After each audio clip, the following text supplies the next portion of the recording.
কারণ আমি অল্প কথা বলবো, সেই জন্য আমি আগে বলে নিই। তো ডাঙ্কি দেখার পরে সালারটা দেখলাম, যদিও আমি ডাঙ্কি জাতীয় মুভি বেশি দেখি এবং সালার জাতীয় মানে এরকম অ্যাকশন ওয়ালা কমার্শিয়াল মুভি কম দেখি আমি, আমার অতটা পোষায় না। সেই দিক থেকে দেখতে গেলে মুভিটা আমার মোটামুটি ঠিকঠাক ভালো এরকম টাইপ লেগেছে, ঠিক আছে। মুভির মধ্যে আমার সবচেয়ে বেশি যেটা ভালো লেগেছে মুভির মানে বেশ কিছুক্ষণ পর যখন থেকে ওই যে তিনটে কবি মানে তিনটে আলাদা আলাদা গোষ্ঠী তাদের মধ্যে যে ঝগড়া, সেই অংশ থেকেই আমার মুভিটা বেশি ইন্টারেস্টিং লেগেছে। এবং তখন থেকে কোথাও একটা কি গেম অফ থ্রোনস বা এরকম একটা মানে ব্যাপারটা হচ্ছে কি, আমরা যদি প্রাচীন ইতিহাসও দেখি সেখানেও কিন্তু নর্মালি এই জিনিসগুলো হতো, ঠিক আছে। মানে সিংহাসনের জন্য মানুষ যে কোনো লেভেলে পড়ে যেতে পারতো, এখানেও ঠিক সেই জিনিসগুলো আমরা দেখলাম যে একটা রাজত্ব কায়েম করার জন্য, দখল করে রাখার জন্য মানুষ যেখানে, সেই জিনিসগুলো আমার বেশ ভালো লেগেছে। মানে সেই পার্টের স্টোরিটা, আর প্রথম তার আগের অংশগুলো পার্ট 2 পার্ট 3 বোধহয় এর আসবে, সেটাকে সেট আপ করার জন্য করেছে। কিন্তু আমার মনে হলো সেটা অতিরিক্ত বড় আমার লেগেছে, ঠিক আছে, অতিরিক্ত বড় লেগেছে। অ্যাকশন সিনগুলো আমার এই জাতীয় অ্যাকশন সিন ভালো লাগে না, যেখানে উইদাউট সুপার পাওয়ার একজন 100 জনকে মেরে খেলাচ্ছে। আমার এটা একদমই পোষায় না। তুমি বলে দাও বাহুবলীতে মেনে নিচ্ছি, কারণ আর ওদের ফ্যামিলি সবাই সুরবীর, একদম দেবতা থেকে বর প্রাপ্ত অবস্থায় সবাই, মানে যার হাত এরকম সেও মেরে দেওয়াল ভেঙে দিতে পারে। প্রভাসের অ্যাক্টিং আমার এখানেও বেশ ভাইয়েরটা খুব ভালো লাগেনি, শ্রুতি হাসির এরকম মানে, ঠিক আছে। এছাড়া সেই অংশটুকু বাদ দিয়ে মুভির তার পরের অংশটা থেকে আমি ভালো রকম এনজয় করেছি, এবং পরে লিখতে চাই যে মানে এই স্পয়লার হয়ে যাচ্ছে কিনা না, মানে দুই বন্ধুর মূলত, এবং দুই সিংহাসনে দেখে একবার আরেক বলে দিয়েছে আমি সিংহাসন পাইয়ে দেবো। তো এরা পরের পার্টটা বেশ ইন্টারেস্টিং হতে চলেছে। হ্যাঁ মানছি কাটাপ্পা বাহুবলী কো কিউ মারো ওরকম না হলেও বেশ জানার একটা কৌতূহল থেকেই যায়, প্রশ্ন রেখেই দিয়েছে বড় একটা। তো সেক্ষেত্রে এই যে পার্ট গুলোর ভবিষ্যৎ আছে, মুভিটা ওয়ান টাইম ওয়াচ আমার কাছে লাগলো। প্লিজ বলো।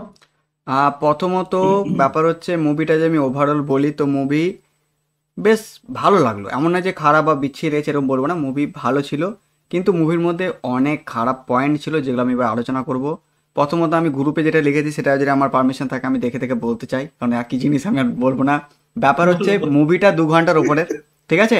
তার মধ্যে প্রথম 1 ঘন্টা 53 মিনিট, হ্যাঁ 1 ঘন্টা 53 মিনিট আসছে এসে গেল, থামা মেরে দেবে ছাড়িয়ে দেবে, থাম ওকে কিছু বলিস না, এসে গেছে ওই দেখ আসছে, চলে এসেছে এসে গেল, দেখ এসে গেছে ওই, কেউ থামাতে পারবে না, এই চলছিল ভাই। তারপরে যখন এলো 1 ঘন্টা 54 মিনিটে, তারপরে আসল প্রবাস এলো ভাই। এই হচ্ছে ব্যাপার, এটা আমাকে অতিরিক্ত লেগেছে, ঠিক আছে, অতিরিক্ত। এবার আমাকে তোমরা বলো এটা কোন ইউনিভার্সে হচ্ছে, শুরুর অংশটা অতিরিক্ত। এখানে তোমরা এবার আমাকে বলো এই নতুন কোন ইউনিভার্সে হচ্ছে, নতুন কোন ইউনিভার্স মানে ইউনিভার্স না, সিঙ্গেল ফ্র্যাঞ্চাইজ দুটো না, তাহলে ফ্র্যাঞ্চাইজ হলে এই ইউনিভার্সটা আমাকে তো ইউনিভার্স মনে হলো, কারণ এটা এমন একটা ইউনিভার্সে হচ্ছে যেখানে 10 বছর আগে 2017 টাইম লাইনে 10 বছর আগে মানে 2007 সালে এরকম মানে রাজত্ব ছিল। ওই যে যেটা দেখালো কাবিলা 2007, পুরো ফিকশন করতে বললাম না। আবার তার সঙ্গে সঙ্গে এটা এমন এক ইউনিভার্সে ঘটছে যেখানে সুপার সোলজার তৈরি করা হচ্ছে, ঠিক আছে। লাস্টে দেখলে তো ওই ড্রাগস দিয়ে একজনকে 10 জনকে মারার পাওয়ার সুপার সোলজার বানিয়েছে, সুপার সোলজার তৈরি হয়েছে, আর একজন সুপার সোলজার আমাদের অনেক হাই টেকার ফিকশনাল, আর আমাদের ক্যাপ্টেন আমেরিকার জন্মগত সুপার সোলজার। ওয়ার্ল্ডে এইরকম এটাই বোঝাতে চাইছে, ঠিক আছে ঠিক আছে, কিন্তু আমাদের হ্যাঁ তো আমাদের প্রভাস তো সেরকম একদম জন্মগত সুপার পাওয়ার পেয়ে গেছে, মানে একদম বিশাল লেভেলের সুপার পাওয়ার, যেটা অজিত দা বললো ওটা একদমই ঠিক ছিল, ওটা একদম পোষায়নি। মানে একজন নিয়ে যাচ্ছে ভর্তি ভর্তি আর্মি, একজন নিয়ে যাচ্ছে প্রভাস, ভাই ও একা এসছে, হ্যাঁ জানি ও একাই 10 জনকে মারতে পারবে, কিন্তু সামনে জনের হাতে ভাই বন্দুক আছে, 10 জন 10টা গুলি চালালে তোর প্রভাস 9টাকে বাঁচতে পারলে একটা যখন পেছনে লাগবে তখন ওখানেই শেষ কাহিনী, কিন্তু একটা গুলিও লাগছে না। আর ওরা রাশিয়ান নিয়ে আসছে কিন্তু যখন প্রভাসের কাছে মারপিট করতে আসছে তখন এরা ভাইরা চাকুনি ছুটছে। তখন কিন্তু বন্দুক ইউজ করছে না, একটা টোপ ইউজ করে দিলে তো গল্প শেষ হয়ে যায়, তাই না? এই জিনিসগুলো আমার চোখে লেগেছে অতিরিক্ত। তাছাড়া মুভি আমি বলবো হ্যাঁ ভালো, আর সেকেন্ড পার্ট থার্ড পার্টের জন্য টোটাল মুভিটাকে বিল্ড আপ করেছে। ওই এসে গেলোতে তো 2 ঘন্টা লাগিয়ে দিল, যখন অতিরিক্ত শেষ মুহূর্তে এলো তখনই ক্লাইম্যাক্সে শেষ করে দিল, মানে টোটালি ক্লাইম্যাক্স ফাইট আমার মনে হয় না যে পুরো দেখালো, ওখানেই শেষ। আর হ্যাঁ কিছু কিছু মোমেন্টগুলো খুব মজা লেগেছে, যে আজকে কারোর গলা কাটবে তো যে পাঠিয়েছে তার দোষে বন্ধুর গলা কেটে পড়ে আছে, ওই সিনগুলো বেশ মজা লাগছিল, বন্ধুর অ্যাঙ্গেলটা বেশ ভালো লাগলো। আর প্রভাসের মধ্যে অ্যাক্টিং তো বা ওর ফেসের মধ্যে ওই একটাই ওই আমাদের বলিউডে আছে না অর্জুন কাপুর, ওই চেহারার মতনই পুরো মুভি পার করে দিল ওই চেহারায়, এটা আমার খারাপ লাগলো। এবার ওই চেহারার মধ্যে আবার প্রভাস ডায়লগ দিচ্ছে, কেউ ফাট ডালা না, কোনো মানাচ্ছেই না সিচুয়েশন অনুযায়ী ভাই, সেই বাহুবলী। হ্যাঁ কিন্তু হ্যাঁ প্রভাসের ওই ওই যে মারার পরে যখন তুমি যখন দেখাচ্ছ একটা ক্যারেক্টারকে যে এ এমন যে হাসে না, আগে বলে দিয়েছো ওকে কেউ হাসতে দেখেনি, ও সিরিয়াস থাকে, তাহলে তুমি যখন মারলে ওকে, তো মারার পরে কেন কমেডি করছো যে ভাই ফেরত দিলাম, কি দরকার বলার? ওই জিনিসটা আমার অতিরিক্ত লেগেছে। তার সঙ্গে যদি মুভির মধ্যে কথা বলি, হ্যাঁ যদিও নিজের বন্ধুর সঙ্গে যখন চেয়াচ্ছিল ওগুলো ঠিক ছিল যে হ্যাঁ সিচুয়েশন অনুযায়ী ঠিক আছে, ওখানে তো কমেডি চলবে না বা কিছু চলবে না, ওখানে ওর যেরকম রেগে আছে দেখাচ্ছে, বা ওই তোমার কোর্টের ওখানে যে আমার বন্ধুকে ছুবি না, ছুস না, আমাকে মেরে ফেল, ওগুলো ঠিক আছে, ওখানকার অ্যাক্টিং তবু ঠিকঠাক আছে। বাট ওই সব জায়গায় টেরে দিলাম এগুলো একদমই জমলো না আমার। তাছাড়া মুভি ভালো, সেকেন্ড পার্টের জন্য অপেক্ষা আছি, আমি বেশি এক্সাইটেড আছি ওদের বন্ধুত্বটা শত্রু হলো কি করে, সেটা আমার মনে হয় না যে 3টে পার্ট করবে ওটা, কারণ মুভির মধ্যে, আর মুভিটা যদি আমি তুলনা করি তাহলে কেজিএফটাকেই একটু ওই আমাদের গেমকে রিমাস্টার্ড না কি বলে না, ওটাই করা হয়েছে, একটু অতিরিক্ত পাওয়ার দিয়ে 100x করে দিয়েছে, এখানে মায়ের অ্যাঙ্গেলটা রেখেছে আর বন্ধুর অ্যাঙ্গেলটাকে বেশি মানে প্রযোজ্য দিয়েছে বাস। আর এখানে ওই যে আমাদের যে মুভি থেকে একটা রিমেক করেছে সেই মুভিটাই লাস্টে গিয়ে ওরা ভিলেন হচ্ছে, আর এখানে ওটাকে প্রথমে রিভিল করে দিল যাতে ওটাকে সেকেন্ড পার্ট করতে পারে যে ওরা কিসের জন্য শত্রু হয়েছে। তো এই হচ্ছে ব্যাপার, ওভারঅল মুভি ভালো কিন্তু না সেই লেভেলের নয়, সেই মানে বলবো না, ওর তুলনায় কেজিএফ ভালো ছিল আমি বলবো স্টোরি ওয়াইজ বা দেখানো স্টাইল, কারণ কিরকম মনে হলো বলো তো? বলো বলো। ওখানে যে ওয়ার্ল্ড বলো, বিল্ডিং, বলছো। ওই কেজিএফ এর যে ওয়ার্ল্ড বিল্ডিংটা দেখেছি আমরা বুঝতে পারি যে হ্যাঁ এই চলছে ওই চলছে, এখানে এই চলছে, এখানে মনে হচ্ছে যে খুব তাড়াতাড়ি অ্যাঙ্গেলটা দেখিয়ে দিল, কাবিলার অ্যাঙ্গেলগুলো খুব স্পিড দেখিয়ে দিল, ওদের যে নিয়মটা তুমি একবার সচরাচর দেখে নিয়ে তুমি ফিল করতে পারবে যে কি নিয়ম।